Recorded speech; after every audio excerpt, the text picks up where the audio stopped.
ખાલી જોવા માટે છો. તાળી તો પડે હો.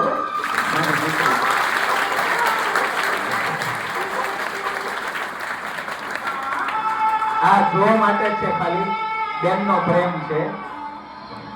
મુસાફરી શરૂ છે ટ્રેનમાં. ભાઈ ન પડે એટલે ખાતી પણ જાય ને પકડતી પણ જાય.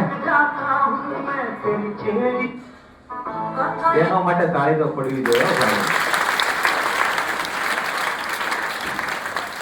આ બધું શા માટે છે? આપણો વિકાસ શા માટે છે? આખરે આ ભગવા ધ્વજની રક્ષા માટે. આ બધું જ આને સમર્પિત કરવાનું છે. ધન, પૈસો, સમય, શક્તિ, શૌર્ય, સાજ, માન, અપમાન બધું દાવ પર લગાવવું પડે તો પણ આ ભગવા ધ્વજ માટે ઓછું છે.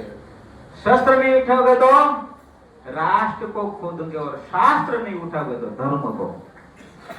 એને આપણે બંને છોડી દીધા, શાસ્ત્ર અને શાસ્ત્ર બંને. એટલે બંને ગુમાવી રહ્યા છે. એટલું યાદ રાખજો. સમય પડે ત્યારે એ પણ ઉઠાવે. हिंद का अमर उजाला था आन पे कर